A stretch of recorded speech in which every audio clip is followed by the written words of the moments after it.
नमस्कार, राष्ट्रवाद में आपका स्वागत। मैं हूं सुशांत सिन्हा। राष्ट्रवाद यानी देश से बढ़कर कुछ नहीं। उत्तर प्रदेश में मदरसों के सर्वे का काम पूरा हो गया। उसी सर्वे का काम पूरा हो गया जिसको लेकर जब सर्वे शुरू हुआ था तो बड़ा हंगामा किया था कुछ लोगों ने। और इस सर्वे के पूरे होने के बाद कई चौंकाने वाले खुलासे हुए। सर्वे के बाद 60 जिलों की रिपोर्ट सरकार को सौंप दी गई है। इसमें 8,496 ऐसे मदरसे मिले जो मान्यता प्राप्त नहीं, और इसमें नेपाल बॉर्डर से सटे बहराइच जिले में 792 मदरसे मिले, जिनमें से 491 मदरसे मान्यता प्राप्त नहीं। 491 मदरसे, आधे से ज्यादा गैर मान्यता प्राप्त चल रहे हैं, और बड़ी संख्या में गैर मान्यता प्राप्त मदरसे बॉर्डर के इलाकों में मिले। इससे बड़ी बात यह है कि 107 मदरसे बिल्कुल भारत नेपाल बॉर्डर के करीब मौजूद नानापाल इलाके में। सर्वे रिपोर्ट में यह भी पता चला कि भारत नेपाल के बॉर्डर पर बने कई मदरसे 10 किलोमीटर के दायरे में बसे। इतना ही नहीं, सीमा के नो मैंस लैंड, जहां किसी व्यक्ति को जाने की अनुमति नहीं है, वहां की जमीन पर भी मदरसे चल रहे हैं। और यह मुद्दा सुरक्षा के लिहाज से कितना जरूरी है, आपको यह भी समझना चाहिए। योगी सरकार ने मदरसों के सर्वे का काम जब शुरू किया तो इसमें 10 बेसिक सवालों के जवाब लेने की कोशिश की, जैसे मदरसे की संचालक संस्था कौन सी है, कब खोला, बिल्डिंग निजी है या किराए की है, मदरसा बिल्डिंग सुरक्षित और सुविधा युक्त है कि नहीं, छात्र छात्राओं की कुल तादाद कितनी है, शिक्षकों की तादाद कितनी है, पाठ्यक्रम, आय का स्रोत, क्या छात्र किसी और स्कूल में भी पढ़ते हैं, किसी समूह और संस्था से एफिलिएशन है या नहीं। यानी सीमा के इतने करीब नो मैंस लैंड पर चल रहे इन मदरसों की आय का स्रोत, इसे चलाने वाली संस्था, इसमें पढ़ाया जाने वाला पाठ्यक्रम, इसके बारे में अब तक सरकार को कोई जानकारी नहीं थी। वो भी तब जब भारत से नेपाल के बीच तस्करी के मामले दिनों दिन बढ़ते जा रहे हैं। बड़े पैमाने पर नेपाल बॉर्डर के जरिए नशे जैसे ब्राउन शुगर और हेरोइन की तस्करी होती है। इसके अलावा चीनी, डीजल, पेट्रोल, खाद और स्क्रैप की भी तस्करी की जाती है। उत्तर प्रदेश नेपाल से 599 किलोमीटर का बॉर्डर एरिया साझा करता है। इसमें पीलीभीत, लखीमपुर खीरी, बहराइच, श्रावस्ती, बलरामपुर, सिद्धार्थनगर और महाराजगंज जिले शामिल। बढ़ते व्यापार की वजह से ही बॉर्डर से सटे बहराइच के गांवों की जनसंख्या में भी बढ़ोतरी। हमारे सहयोगी मनीष यादव की अगस्त महीने की एक रिपोर्ट आपको दिखाता हूं जो उन्होंने बहराइच में कवर की थी। मनीष बहराइच के रुपएडीहा गांव में पहुंचे थे, जहां की अधिकांश आबादी मुस्लिम, जो बीते 10 सालों से तेजी से बढ़ी है। इस रिपोर्ट में और क्या निकल कर आया था, एक बार पहले देखिए, फिर आगे की। बहराइच नेपाल से सटा रुपएडीहा इलाका, नेपाल की दूसरी तरफ नेपालगंज है और इधर हिंदुस्तान का जो गांव है वो पड़ता है रुपएडीहा। लेकिन बीते करीब 10-15 सालों से यहाँ तेजी से तरक्की देखी गई है। बड़े पैमाने पर आबादी भी बढ़ी है। यहाँ के तमाम जो लोग हैं रिहायशी वो हमारे साथ हैं। जैसे बाकी बहराइच के बाकी हिस्सों को देखें तो वहाँ पे जो आबादी बढ़ने का जो सिलसिला है यहाँ की तुलना में कम है। यहाँ पे बड़ी तेजी से आबादी बढ़ रही है। बॉर्डर है, बॉर्डर की पब्लिक इधर आती है, कस्टमर्स आते हैं, बिजनेस स्कोप है, इसलिए यहाँ इस्टेब्लिश होना चाहता है। आपने तो देखा है बहुत पहले से, तब उस वक्त तकरीबन कितनी आबादी रही होगी? अरे मुश्किल से 1000 आदमी की आबादी न रही होगी। अच्छा। हाँ? और इतना कब से? 1950 मैंने इंटरमीडिएट किया है 65 में मुश्किल से 2-3 हज़ार की आबादी रही होगी, 4000। और आज तकरीबन कितनी आबादी? अरे आज बहुत। 1965 में 350 वोटर थे यहाँ, 350 मात्र।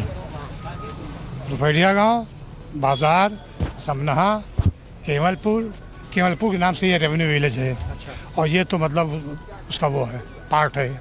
और एक रानीपुरा। 350 से आज 650 से आज कितने? 16,000 16,000 आबादी बढ़ गई। वोटर है, अब आबादी 20 से ऊपर है।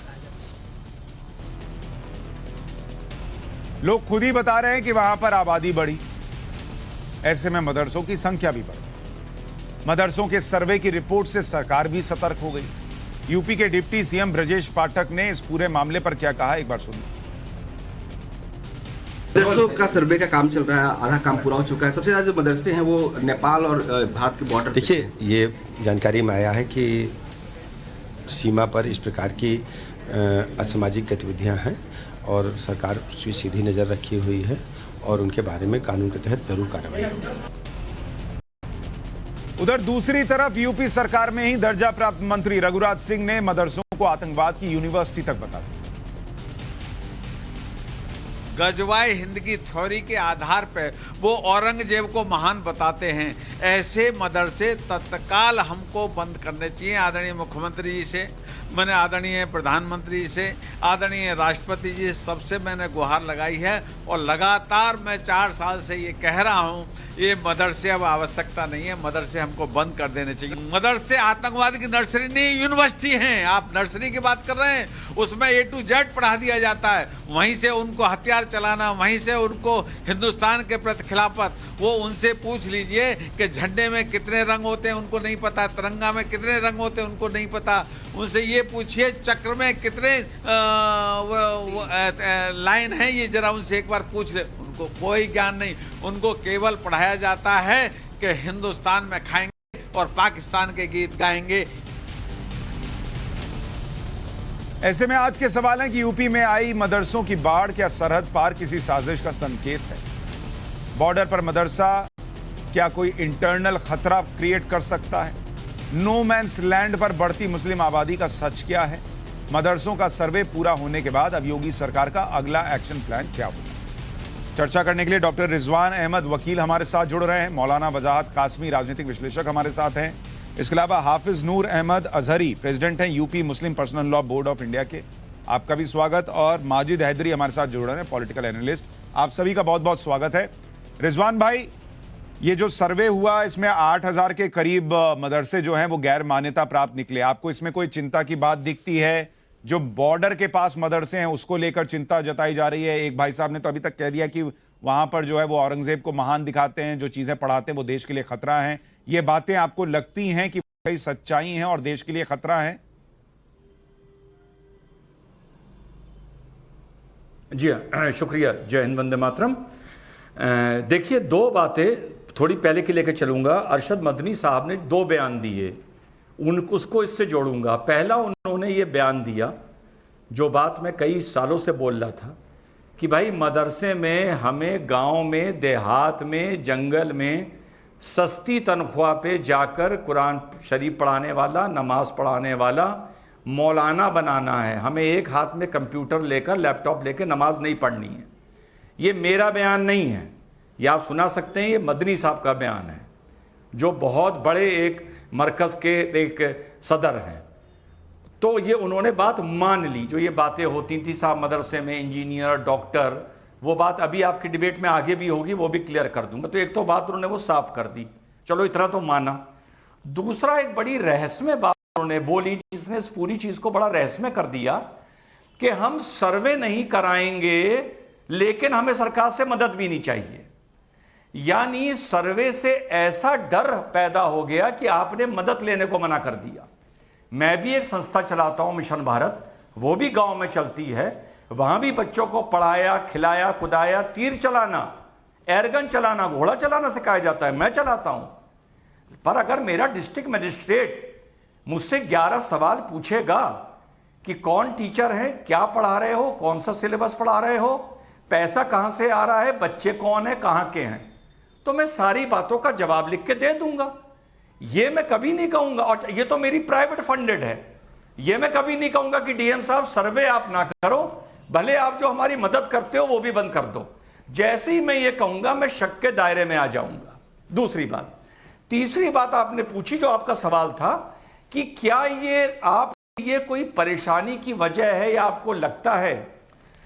सुशांत भाई, फिलहाल ये परेशानी की वजह नहीं है। मतलब नवंबर, आज क्या तारीख है, 11, आज वजह नहीं है परेशानी की। हो सकता है 2025 में भी परेशानी की ये वजह ना हो। और जैसा किसी साहब ने बोला ये यूनिवर्सिटी है, नहीं, ये यूनिवर्सिटी नहीं है, ये मेरे हिसाब से एक ग्राउंड वर्क है। और ये ग्राउंड वर्क अपनी रंगत अभी नहीं, शायद 10 साल बाद, 15 साल बाद, 20 साल बाद दिखाएगा। अभी नहीं दिखाई है। अभी अगर कोई मुझसे कहे कि मदरसों में आतंकवादी तैयार करे जाते हैं तो मैं कहूंगा नहीं भाई, ऐसा कोई रिपोर्ट सामने नहीं आई है। लेकिन हां, कट्टरवादी जरूर तैयार किए जाते हैं। ठीक है, आप तो कह रहे हैं ये कट्टरवादी groundwork तैयार किए मेरे जाते हैं हिसाब और ये से हो देश रहा के लिए है, आने वाले वक्त जो में आगे समस्या जाके- हो सकती है। हाफिज नूर साहब, क्या आपको लगता है जो रिजवान अहमद कह रहे हैं कि बिल्कुल हो कट्टरता मदरसों में सिखाई जाती है और ये जो बॉर्डर स्टेट के पास में जो मदरसे मिल रहे हैं जिनकी संख्या अचानक काफी बढ़ी है उनमें, और वो ज्यादातर उसमें गैर मान्यता प्राप्त है, कहां से पैसा आ रहा है, कहां से फंडिंग आ रही है, क्या हो रहा है, क्या पढ़ाया जा रहा है, पता नहीं, क्या ये देश के लिए खतरा हो सकता है? देखिए, रिजवान साहब क्या कर रहे हैं हमें ये जानने की जरूरत नहीं है। रिजवान साहब का काम ही मुसलमानों के खिलाफ जहर उगलने के सिवा कुछ नहीं है। ये पुराने ये तो आरएसएस वाले मुसलमान है ना ये। मतलब रिजवान भाई सुनिए, मैं जानता हूँ आपको बहुत अच्छा हंसना आता है, आप यहाँ तमाशा करने आते हैं, मैं इस बात को समझता हूँ, और आप ये ना अगर करें तो आपको बुलाया भी नहीं जाएगा। आप हमें बताइए, पिछले 75 सालों से मदरसों में पढ़ने वाले कितने छात्र हैं, कितने उलमा हैं जिन्होंने विद्रोह किया है या वो देशद्रोह किया है? क्या कोई उसका आपके पास सर्वे है? दूसरी बात, हमें इस बात की अभी तक तो ये मैं सोच रहा था जैसे हमें ये यकीन दिलाया जा रहा था कि मदरसों का सर्वे जो हो रहा है वो मदरसों की सहायता के लिए हो रहा है। अब मदरसों की मदरसे बढ़ रहे हैं इसकी चिंता अगर है तो जाहिर है कि मदरसों के ताल्लुक से सरकार की नीयत अच्छी नहीं है। हमें इसके साथ में ये भी बताया जाए, क्या नक्सलवादी भी मदरसे में ही पैदा हुए, मदरसे की पैदावार है? क्या कश्मीर के आतंकी हैं वो कौन से मदरसे में पढ़े हैं? जरा हमें ये भी बात बताई जाए कि नरसिंहानंद ने कौन से मदरसे में तालीम हासिल की है। ये बातें मदरसे के खिलाफ करना मतलब एक फैशन बन गया है। अच्छा, हाफिज नूर साहब, आपने कुछ प्रश्न रिजवान अहमद से पूछे। हाफिज भाई, आपने कुछ प्रश्न रिजवान अहमद से पूछे, मैं उसका जवाब रिजवान अहमद से लूंगा। वहां पर तालीम हाफिज नूर साहब, बहुत महंगी कर रखी है साहब सरकार ने। ठीक है हाफिज भाई, मेरा सवाल सुन लीजिए। शिक्षा हासिल कर रहे हैं। हाफिज नूर साहब, मेरा प्रश्न सुन लीजिए। मैं कह रहा हूं आपने जो पूछा है मैं उसका जवाब रिजवान अहमद देंगे। मैं बस एक सवाल आपसे पूछ रहा हूं कि आप खुद कह रहे हैं कि मदरसों के अंदर से ऐसा कोई नहीं निकलता जिस पर कोई आतंकी या आतंकवाद की छाप हो, इसको लेकर प्रश्न उठे, कट्टरता का प्रश्न उठे, तो फिर सर्वे से दिक्कत क्या थी? ये 8000 अगर मदरसे पता चल गए कि गैर मान्यता प्राप्त हैं, कौन बॉर्डर के इलाके में, कहां से उसके पास पैसा आ रहा है, तो इसमें दिक्कत क्या थी? नहीं, सर्वे से दिक्कत ये है कि पूरे मुल्क में मदरसों को निशाने पर लेकर के मदरसे चलाने वालों को शक के दायरे में ला करके खड़ा कर दिया, उनकी शख्सियत को मजरूह कर दिया। इसलिए ठीक है, आप कह रहे हैं शक बढ़ गया मदरसों पर। ठीक है, कासमी साहब और माजिद हैदरी, मैं आपके पास आ रहा हूं, एक छोटा जवाब रिजवान अहमद देंगे, फिर मैं आपके पास आ रहा हूं। रिजवान अहमद, आप रिस्पॉन्ड करें जो उन्होंने प्रश्न उठाए। जी हाँ, अब सुशांत भाई, हाफिज भाई ने मुझे आरएसएस का मुसलमान बोला, कुछ बोला, मैं चुप रहा ना, चुप रहा, यही डिबेट की तमीज होती है। अब मैं बोल रहा हूं तो वो चुप रहेंगे। पहली चीज, मैंने ये कब बोला कि 75 साल में मदरसों से आतंकी निकले? मैंने बोला, अब आपके कान बज रहे हैं तो मैं क्या करूं? दूसरी चीज, मैंने ये बोला कि जो संस्था गांव में रिजवान अहमद चलाता है, अगर डिस्ट्रिक्ट मजिस्ट्रेट मुझे वहां के सवाल पूछेगा तो मैं ये नहीं कहूंगा कि मुझको निशाना बनाया जा रहा है क्योंकि मैं मुसलमान हूं। मैं कहूंगा सवाल बताओ, 7 दिन के अंदर मैं तुम्हें जवाब दे देता हूं, क्योंकि मेरा दिल साफ है, मेरा मिशन साफ है, मेरी एकेडमी साफ है। आप सर्वों से जो डरते हैं, कांपते हैं, जो अरशद मदनी कहते हैं सर्वे ना करो, हमें पैसा ना दो, ये डर की वजह क्या है? इस वजह से लोग आपसे सवाल पूछते हैं। और हाफिज जी, आखिरी बात, मैंने कहा आगे जाके हो सकता है, मैंने नहीं कहा कि वहां आतंकी बन रहे हैं, लेकिन आप लोगों के कान बजते हैं, आप लोगों को एक सेट तरीके से बोलना है, तो आपने मुझे आरएसएस का मुसलमान बोल दिया। आप कह रहे हैं आपने ऐसा कुछ नहीं कहा, और क्यों ये डर होना चाहिए? अगर डर दिखता है तो संशय पैदा होता है। कासमी साहब, आपके हिसाब से जो रिजवान अहमद कह रहे हैं वो ठीक है, या जो हाफिज नूर प्रश्न उठा रहे हैं कि भाई इसमें आपने मदरसों को एक तरीके से शक के दायरे में खड़ा कर दिया, लोग अब शक की नजर से देखने लग गए, अब देखने लग गए या पहले से देखते थे? शक की नजर से देखने की कोई वजह है या बेवजह है ये?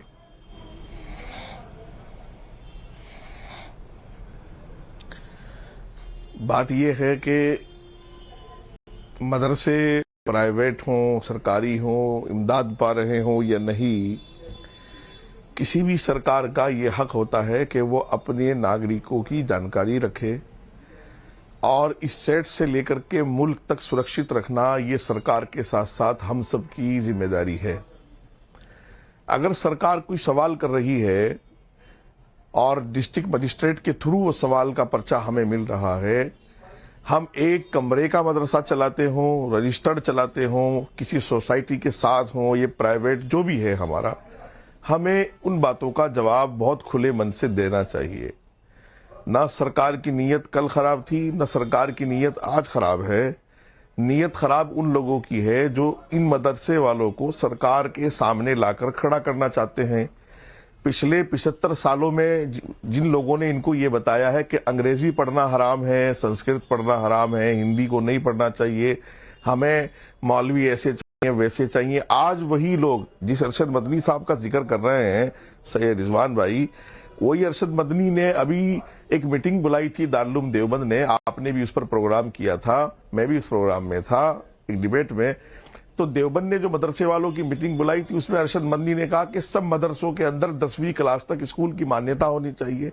आज 75 साल के बाद अरशद मदनी ये सबक मदरसे वालों को दे रहे हैं कि हमें, यानी जब हम 1000 साल पीछे जा चुके हैं, ये मॉडर्न दौर है, ये जो है टेक्नोलॉजी का दौर है। अभी मदरसों में हिंदी इंग्लिश नहीं पढ़ा रहे हैं, ले जाना कहा कासमी साहब, अभी मदरसों में हिंदी इंग्लिश पढ़ाते हैं कि नहीं पढ़ाते हैं? नहीं, पढ़ाई जाती है,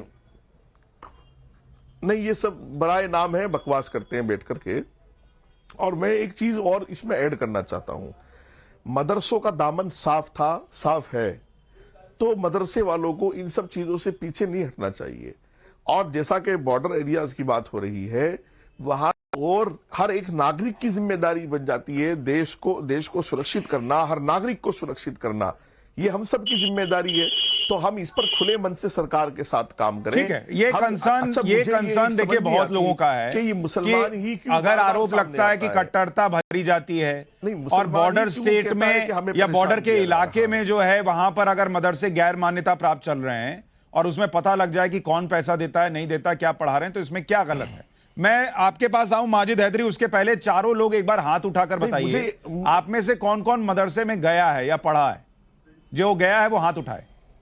मैं मदरसे पढ़ा हूँ, मैं मदरसे से फारिग हूँ भाई। अच्छा, 3 लोग, रिजवान भाई मदरसे में नहीं गए, बाकी 3 लोग मदरसे में गए, ठीक है। माजिद हैदरी, आप बताइए, क्या अगर बॉर्डर के पास कोई मदरसा है और वहां कहां से पैसा आ रहा है, फंडिंग आ रही है, नहीं आ रही है, सब पता लग जाए तो कोई दिक्कत की बात है? क्या ये हंगामा करके मदरसों ने या मदरसों के साथ जो लोग खड़े हैं उन्होंने अपने ऊपर खुद ही सवाल खड़ा कर लिया कि हमको शक की नजर से देखो?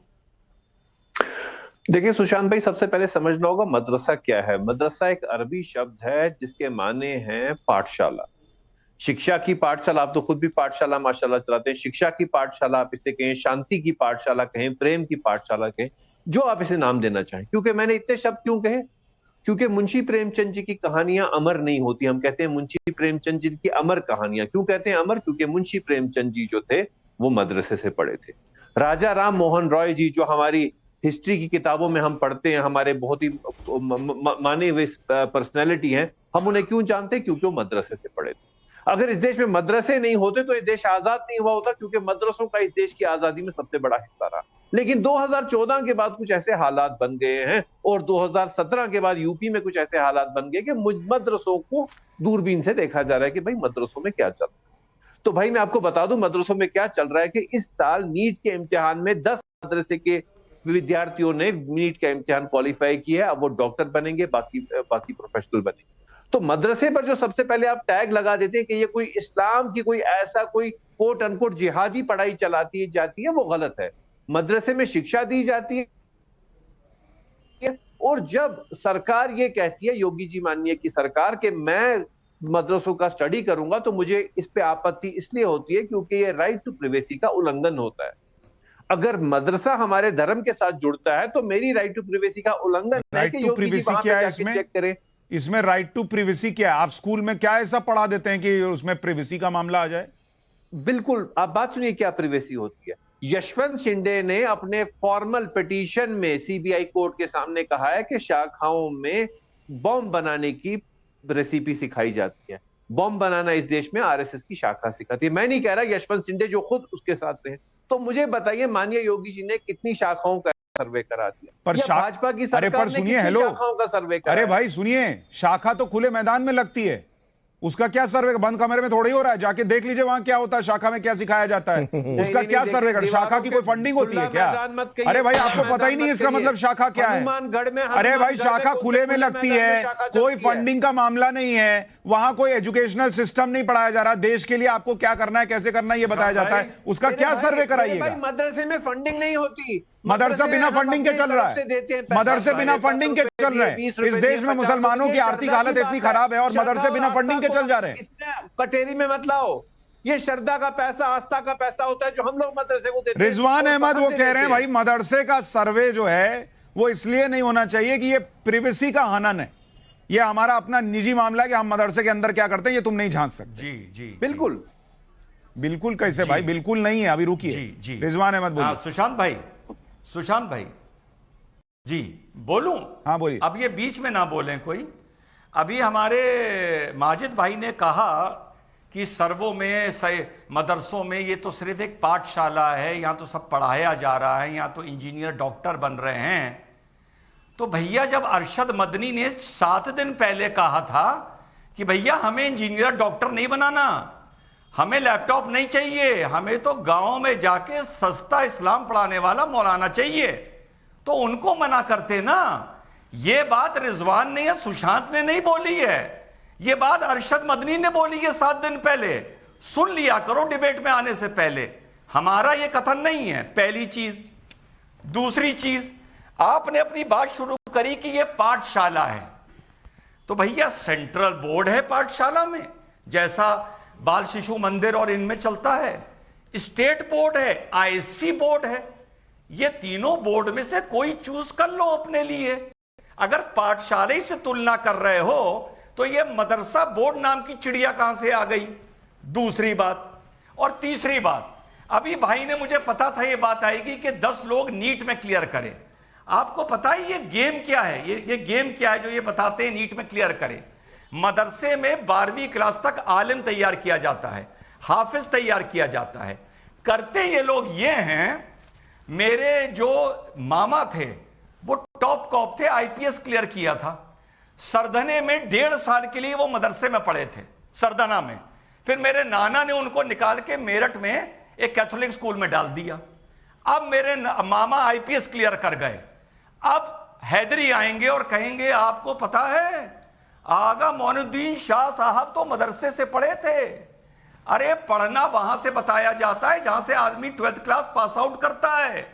जो आप ये नीट के लोग बता रहे हो, पहले ये बताओ, ये मैं स्टडी कर चुका हूं, ये मदरसे में कितने कितने दिन पढ़े हैं। कोई 1 साल पढ़ा है, कोई 2री क्लास तक पढ़ा है, कोई 3री क्लास तक पढ़ा है, उसके बाद सबने मॉडर्न एजुकेशन ली है। माजिद हैदरी, आप खुद कितने दिन पढ़े हैं मदरसे में? टोपी पहना के उनकी 10 की फोटो खिंचवा ली। 1 मिनट पूछ लेता हूं, अभी पूछ लेता हूं। वो 10 का तो बताइए ही जो नीट क्लियर किए, आप पहले बताइए आप कितने दिन मदरसे में पढ़े? सुशांत भाई, अल्लाह का फजल है, माशाल्लाह मैंने क्रिश्चियन मिशनरी स्कूल, कश्मीर के सबसे बड़े मिशनरी स्कूल से पढ़ा है। हाँ। और मैं फख्र इसलिए करता हूं कि उस मिशनरी स्कूल में कभी धर्म के भेदभाव पे जो आज नहीं, मदरसे में कितने दिन पढ़े? वो कभी सिखाया नहीं। अरे 1 मिनट रुकिए रिजवान भाई, रुकिए। मदरसे में कितने दिन पढ़े? ये राज खुला। मदरसे तो मैं हर दिन जाता हूँ मदरसे। अरे हर दिन तो हम मंदिर जाते हैं, तो इसका मतलब थोड़ा ही कि हम मंदिर में रहते हैं। मैं कह रहा हूँ मदरसे में पढ़े कितने दिन? कोई मामला हो पूछने हर दिन जाता हूँ, हमारा तो मदरसे के साथ आस्था जुड़ी है। अरे मदरसे में पढ़े कितने दिन ये बताइए ना माजिद हैदरी। क्या है? मदरसे में पढ़े कितने दिन? मदरसे में पढ़ने की बात नहीं, हमें नहीं पढ़े तो सीधा बोलिए नहीं पढ़े, हाथ खड़ा करके झूठ बोलने की क्या जरूरत थी? अब मुझे ये बताइए, अगर मदरसा पाठशाला ही है, माजिद हैदरी, मदरसा पाठशाला ही है, 1 मिनट माजिद हैदरी, मदरसा पाठशाला है, इतनी शानदार पढ़ाई होती है, तो जहां रोज जाते थे वहीं क्यों नहीं पढ़े? वो कैथोलिक स्कूल में क्यों पढ़े? देखिए वो बात एक अलग मामले का ना कोई अलग मामला नहीं है, वहीं आ रहा है मामला। अब आप फंस चुके हैं, आप फंस चुके। माजिद हैदरी, आप जानते हैं कि इस शो में बच के निकलना मुश्किल होता है, फिर आप क्यों बार बार फंसते हैं, मुझे नहीं समझ में आता। साफ साफ बोलिए। मैं आपको समझा रहा हूं। अरे कुछ नहीं समझा पा रहे आप, हो गया क्लियर। रिजवान अहमद, यही बात निकल कर आ रही है। पढ़ेंगे ये कैथोलिक स्कूल में, वही वो कह रहे हैं, कैथोलिक स्कूल में पढ़ेंगे। मदरसा रोज ये तो पढ़े भी नहीं है, रोज जाते थे इसलिए मदरसा मान लिया, और मदरसा पाठशाला है लेकिन पढ़ेंगे कैथोलिक स्कूल में। आपस में लड़वाना, हम तो लड़ेंगे नहीं, हम तो मुसलमान आपस में क्या सब देशवासी भाई हैं। हम कासमी साहब बात पे नहीं चलेंगे। एक मिनट रुकिए, आपका देख लिया मैंने मदरसा प्रेम। फायदा देती होगी मदरसे में पढ़ेंगे नहीं। एक मिनट सुनिए, मैं चाहता हूं इस देश का मुसलमान देखे, ये लोग खुद मदरसे में नहीं पढ़ेंगे, खुद हाई क्लास कैथोलिक स्कूल में जाएंगे, खुद टाई लगा के बैठेंगे, खुद जो है महंगा जैकेट पहन के बैठेंगे। और आपके बच्चों को ये लोग चाहते हैं कि टीवी पर बैठकर डिफेंड करें कि ये बच्चे मदरसे में पढ़े, खुद क्यों नहीं पढ़े ये पूछिए। जैसे इनके कश्मीर में इन्होंने कभी पत्थर नहीं चलाया होगा, लेकिन आपके बच्चों से पत्थर फेंकवाएंगे। ये है इनकी सच्चाई जो पता लगनी चाहिए। अगर मदरसा इतना अच्छा है तो खुद पढ़ते, खुद नहीं जाते कैथोलिक स्कूल। रिजवान अहमद छोटे में, फिर कासमी साहब, फिर नूर साहब आपके पास आ रहा हूं, आपका सिग्नल चला गया था। रिजवान अहमद छोटे में 20 सेकंड। देखिए अब मेरा काम तो हो गया डिबेट में, मैंने वही बात आपको बोली थी। सब कुछ और इन्होंने शुरू में जब आपने पूछा, इन्होंने हाथ उठा के कहा मैं मदरसे में पढ़ा हूं, और एंड में क्या बात निकली, यही हकीकत है। मदरसे में पढ़ने वाला कभी भी इंजीनियर डॉक्टर नहीं बन सकता, क्योंकि वहां पर वो आलिम बनाया जाता है। 1 या 2 साल आदमी मदरसे में पढ़ता है, जिसकी ये डुगडुगी बजाते हैं, जिसकी फोटो खिंचाते हैं, और आपको आके बेवकूफ बनाते हैं। ना हमको तो बना ही नहीं सकते ना भाई, इस शो में यही दिक्कत है। आके प्रयास बहुत करते हैं लेकिन बना नहीं पाते, दूसरी जगह बनाते होंगे, यहां वो भी आजमाने की कोशिश करते हैं। लेकिन माजिद भाई का तो इस शो से बहुत प्यारा रिश्ता है, वो हर बार प्रयास करते हैं, हर बार फेल होते हैं, लेकिन मैं उनको बहुत प्यार से बुलाता हूं। लेकिन अब कासमी साहब आप बताइए, आप मदरसे में कितने दिन पढ़े हैं? मैं तो भाई कम से कम आलिम बन के आया हूं, तो 10 साल तो लग जाते हैं आलिम बनने में। 10 साल लग जाते हैं। और मैं उसके बावजूद कह रहा हूं, आपके शो में कह रहा हूं, और बहुत बार कह चुका हूं कि सर्वे में कोई दिक्कत नहीं है, खुले मन से हमको एक्सेप्ट करना चाहिए, और हमें इस बात पर भी कोई दिक्कत नहीं होनी चाहिए। जब कौम फंडिंग दे रही है हमें, तो हम बता दें भाई फला जगह से फंडिंग आ रही है। नहीं जी, क्यों? एक मिनट रुकिए, एक मिनट माजिद भाई, एक मिनट रुकिए। कासमी साहब एक मिनट, माजिद हैदरी रुकिए, ये डिबेट, एक मिनट माजिद भाई, एक मिनट रुकिए, माजिद हैदरी एक सेकंड रुक जाइए। कासमी साहब मुझे एक बात बताइए, आप 10 साल मदरसे में पढ़े हैं, एक मिनट रुकिए, आपको बहुत परेशानी होती है। हाँ माजिद हैदरी, आप मदरसा के स्टूडेंट नहीं है, आप ना बोलिए इसमें। कासमी साहब मुझे एक बात बताइए कि आप 10 साल मदरसे में पढ़े, क्या उस 10 साल के मदरसे की पढ़ाई जो थी, उससे आपको लगता था कि आप डॉक्टर, इंजीनियर, एस्ट्रोनॉट, इस तरह की चीजें बन सकते हैं? नहीं, मुझे एक बात बताइए मेरे भाई, अगर वहां हम 10 साल में डॉक्टर, इंजीनियर और जो है बीएससी और बीकॉम करते हैं, तो फिर ये जो हमारे मदरसे के स्टूडेंट जामिया हमदर्द, जामिया मिलिया, एमयू में जाते हैं, तो क्या लेने जाते हैं फिर? दूसरी बात मुझे ये बताइए कि ये उस फंडिंग का जिक्र क्यों नहीं कर पा रहे हैं यहाँ पर, कि जो अफ्रीका से लेके अमेरिका, अभी हुकूमत को पता है सारा, हुकूमत की एजेंसियां काम कर रही हैं, लेकिन चोर की दाढ़ी में तिनका, ये सर्वे क्यों नहीं कराना चाहते? अरे भाई सर्वे क्यों नहीं कराना चाहते? आप हवाले से पैसा ला रहे हो, इसलिए सर्वे कराना नहीं चाहते हो। एक मिनट रुकिए, एक मिनट कासमी साहब थोड़ा सा, एक मिनट कासमी साहब थोड़ा सा और टाइट कसने दीजिए मामला, एक मिनट थोड़ा सा और करने दीजिए। हाफिज भाई मैं आ रहा हूं, सॉरी आपके पास आ रहा हूं। माजिद हैदरी, आप कह रहे हैं ये आस्था का मामला है मदरसों का, इसलिए वहां क्या फंडिंग है ये नहीं बताया जा सकता।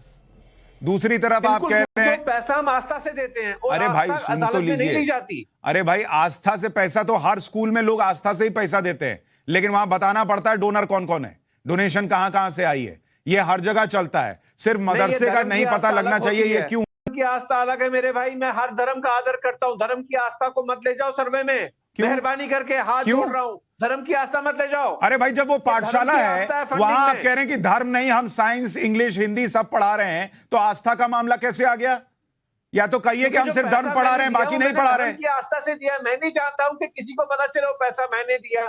हमारे धर्म नहीं तो आप एक मिनट बॉस माजिद हैदरी, आपके चाहने से ये देश नहीं चलेगा ना। बहुत सारे लोग बैठे हैं जो यहां पर फंडिंग करके चाहते हैं कि इंडिया बर्बाद हो जाए, उनके बारे में पता करेगा ये देश। आपके लिए अलग नियम नहीं चलेगा। आपने तो कहा था डिमोनेटाइजेशन के बाद आतंकी। अरे भाई डिमोनेटाइजेशन ना चाहिए, खुद मदरसे में पढ़े नहीं, झूठ बोल के लोगों को बरगला रहे हैं। हाफिज नूर साहब एक मिनट रुक जाइए, अब आप रुकिए। हाफिज नूर साहब, आप भी मदरसे में इतने दिन पढ़े हैं, क्या ये मसला कि वहां पर जो लोग पैसा देते हैं या फंडिंग करते हैं, जो भी करते हैं, ये उनकी आस्था का मसला है, इसलिए देश को, स्टेट को ये जानने का अधिकार नहीं है कि किसने फंडिंग की है? देखिए मदरसे पहले और अब में मदरसों में फर्क है। पहले मदरसों में सिर्फ आलिम, हाफिज, मौलाना, मुफ्ती ही बनाया जाता था। वहाँ दुनियावी तालीम जैसे हाई स्कूल, इंटर वगैरह ये इसकी तालीम नहीं होती थी। लेकिन आज के मदरसे अलग हो गए हैं। वो वाले भी मदरसे हैं जहां आलिम, हाफिज, मौलवी बनाए जाते हैं। हमें अपने दीन के लिए अपने रहनुमा चाहिए, हमें मस्जिद के लिए इमाम भी चाहिए, हमें कुरान पाक की तालीम देने के लिए एक कारी और हाफिज की भी जरूरत है। तो वो वाले भी मदरसे चल रहे हैं। और आज की तारीख में जो मदरसों को बदलाव आया है, हिंदी, अंग्रेजी और यहाँ तक के बहुत सारे मदरसों में संस्कृत भी पढ़ाई जा रही है। कोई ऐतराज नहीं है, तालीम में कोई ऐतराज नहीं है। तालीम लेने के लिए इस्लाम ने किसी भी जबान को बोलने के लिए इस्लाम मना नहीं करता है। इस्लाम ने इजाजत दी है और इस्लाम इस्लाम की बात हर जबान में की जाती है। रिजवान भाई बर्दाश्त करो, रिजवान भाई बहुत सुना है आपको हमने। अरे वो कुछ नहीं बोल रहे भाई, आप अपनी बात पूरी कीजिए। वो सिर्फ हाथ उठा के बता रहे हैं कि वो कुछ बोलना चाह रहे हैं, उन्होंने कुछ नहीं बोला। आप अपनी बात पूरी कीजिए। एतराज नहीं किया। अरे वो आपके बीच कुछ नहीं बोल रहे हैं। अरे आप बोलिए, वो नहीं बोल रहे, नहीं टोक रहे, आप बोलिए, अपनी बात पूरी कीजिए। सर्वे पर अरे ये दांत निकालना तो छोड़े अपने। अरे आप दांत पे ना जाइए, आप अपनी बात कहिए ना भाई, उनको हंसने से थोड़ी रोक दीजिएगा। सर्वे पर किसने एतराज किया? मदरसे वालों को तो वेलकम था साहब। मौलाना कासमी साहब, आप इस पर आप आइए, इस पर आइए। कौन सा ऐसा मदरसा है जहां सर्वे नहीं होने दिया पूरे उत्तर प्रदेश में? बताइए आप। नहीं, पर हाफिज नूर साहब, में आसानी के हाफिज भाई सर्वे हुआ है। हाफिज भाई में बैठकर कुछ लीडरशिप करने वाले, अपने आप को नेता समझने वाले ये बात कहते रहे कि हाँ सर्वे हो रहा है, ये हो रहा है, वो हो रहा है। सर्वे पर ऐतराज आया, सर्वे होने पर किसी ने रोक नहीं लगाई। जो लोग हिम्मत ही नहीं कि सर्वे को रोक सकता, उन्होंने ये बात बोली। और मैं भी ये बात बोल रहा हूँ कि जिन मदरसों को मान्यता दे रखी है, हुकूमत बताए कि उन्हें कितना हाईटेक किया है, उनको कितना मजबूत किया है, उन्हें कितना आगे ले गए। नहीं, कहीं नहीं। सिर्फ मदरसों को इसलिए निशाना बनाया जा रहा है कि मदरसों की तादाद बढ़ रही है। आज आपके यहाँ डिबेट से मुझे एहसास हुआ। मेरी डिबेट से कैसे एहसास हो गया कि मदरसों की तादाद बढ़ रही है? अच्छी बात नहीं है ये। नहीं, इसमें मेरे डिबेट में मदरसों की तादाद बढ़ रही है, ये आपको कैसे पता चला? ये एक इलाके में जहां मदरसे की संख्या बढ़ी, आबादी बढ़ी, बढ़ते हुए मदरसों की तादाद के ताल्लुक से बात की है ना। अरे भाई मदरसे कितने हैं ये बताया जो इस रिपोर्ट में लिखा है। मैं अपनी मर्जी से थोड़ा ही बोल रहा हूं। उसमें कितने गैर मान्यता प्राप्त हैं, कौन बॉर्डर पर है, उसकी फंडिंग कहां से हो रही है, इसका प्रश्न है। मैं अपनी मर्जी से कोई डेटा थोड़ी रख रहा हूं। अरे जो जिन कॉलेजों में, जिन यूनिवर्सिटियों में MBBS के नाम से 50 लाख 1 करोड़ रुपए लिया जाता है, उनका सर्वे कब होगा बताएंगे आप हमें? तो वो सर्वे में आएगा। जो पैसा देके मेडिकल की सीट लेता है, आपको लगता है वो रिकॉर्ड में रहता है? वो सर्वे में आता है। हाफिज भाई, अगर सिस्टम में कोई कमी है तो उसकी बात कर रहे हैं कि उसको ठीक कीजिए, लेकिन मदरसे का सर्वे कर रहे हैं, इसलिए फलाने का भी कीजिए, उसका भी कीजिए, इसका भी कीजिए। सरकारी स्कूल में अरे भाई, अगर मुसलमान बच्चा अच्छा पढ़ लेगा तो किसी का कोई नुकसान है क्या? बताया कितने मंत्रियों के बच्चे सरकारी स्कूल में पढ़ रहे हैं? कभी आपने इस पर आपने बात की? अरे भाई बिल्कुल की। यहाँ शिक्षा मंत्री हैं दिल्ली के, उनका खुद का बच्चा उनके सरकारी स्कूल में नहीं पढ़ता, उनसे मुंह पर पूछे आया हूं। दानिश अंसारी का बयान कुछ और है, और तो उन्हीं के विभाग के कैबिनेट मंत्री हैं, उनका बयान और इस पर भी गौरव करने। भाई उन्होंने कहा जो भी, वो आपके सामने रख दिया, आपकी राय पूछ रहा हूं ना भाई। ऐसा तो नहीं है कि उसको परम सत्य मान के हमने बता दिया कि यही परम सत्य है। रिजवान अहमद बोलिए, रिजवान अहमद बोलिए। रिजवान साहब बोलो। कॉमेडी शो में भेजा जी हाँ। करें। अब तो उनको चुप करा दो भाई। अरे चुप है साहब, आपका बोलो। आप ही बोलेंगे, हाँ। आप ही ऐसे बोलेंगे। इन्हें कॉमेडी शो में भेजो रिजवान साहब को। डॉक्टर रिजवान कॉमेडी शो के लिए अच्छे हैं, हंसते हैं सिर्फ आके यहाँ सीरियस विषय पे। रिजवान साहब जैसे लोग ही तो आकर के बोलो सुशांत। मनुवादियों में हाथे में बिके वो लोग यही बात कर सकते हैं यहाँ पर बैठे हुए। ये कॉमेडी का ड्रामा करते हैं यहाँ पे और अपने आप को बड़ा लिखा स्कॉलर कहते हैं, डॉक्टरेट है।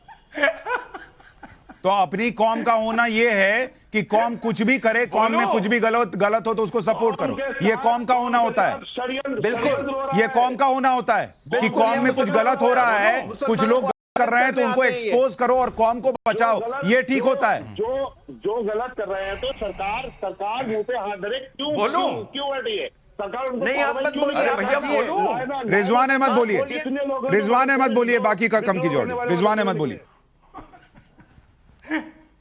जी सुशांत भाई, अभी किसी ने कहा कि ये जो यूनिवर्सिटीज में पैसा लेके एडमिशन हो जाता है, प्राइवेट इंजीनियरिंग कॉलेज में, मेडिकल, इनका सर्वे होता है नहीं होता है? इनसे कहो जब तक मैं बोल रहा हूं नैक गूगल कर लें, NAAC। हिंदुस्तान की कोई ऐसी यूनिवर्सिटी नहीं है जिसका सर्वे ना होता हो। उसके दम पर इनका एक्रेडिशन होता है, B+, A+, A+, उसी हिसाब से फिर इनको ग्रांट मिलती हैं। अरे यार इसको चुप कराओ यार, इसको चुप कराओ। दूसरी बात, तीसरी बात, मेरे मोहल्ले में एक मस्जिद बन रही है, उस मस्जिद में 1 करोड़ रुपया लग रहा है, 1 करोड़। अब यहां पर ऐसे कुछ बैठे हैं कैथोलिक स्कूल के पढ़े हुए, वो ये कह रहे हैं कि ना, अब 1 करोड़ की जब मस्जिद बन रही है उसमें कोई मुसलमान जाके 5 लाख का नगद का पैकेट दे आए, पर आप उससे ये पूछ नहीं सकते क्यों ना दे? ये ब्लैक मनी जाके दे आए, आप पूछ नहीं सकते। आपको क्यों पेट में दर्द हो रहा है? 100 करोड़ की बने, अरे अल्लाह नसीब करे 10-10 करोड़ दे, 5 लाख किसने का 5 करोड़ दे हर मुसलमान मस्जिद के लिए, आपको क्या आपत्ति है? सुशांत भाई, और हम क्यों दिखाएं हमने मस्जिद के लिए कितना पैसा दिया? सुशांत भाई, कैसे दिखाएं सरकार को? सुशांत भाई, है भाई। माजिद हैदरी, 5 लाख क्या 1 करोड़ दे दीजिए। वो ये नहीं कह रहे कि उस पर आपत्ति है, वो कह रहे हैं कि वो पैसा कहां से आया ये जानने का अधिकार है प्रदेश का, सरकार का, देश का। कहा अगर वो वैलिड पैसा है तो बताने में क्या है? नहीं, वैलिड पैसा है तो बताने में क्या है? डॉक्टर सुशांत भाई यार ये तो आप गलत कर रहे हो। सुशांत, रिजवान अहमद बोलिए। क्या कर रहे हो यार आप? रिजवान अहमद बोलिए। बताइए तो आज मुझे, आज उसको तो उसका फीडर कम करवाओ यार।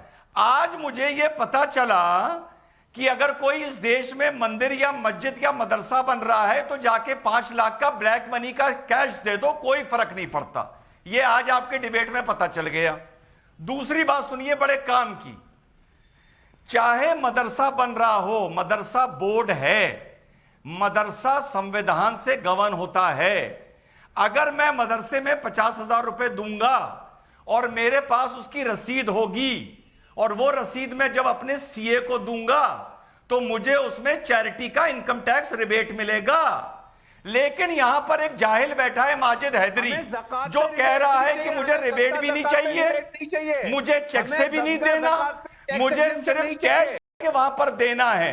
यार कहां से पकड़ के लाते हो इन लोगों को? सुशांत पर नहीं चाहिए टैक्स एग्जेम्पशन।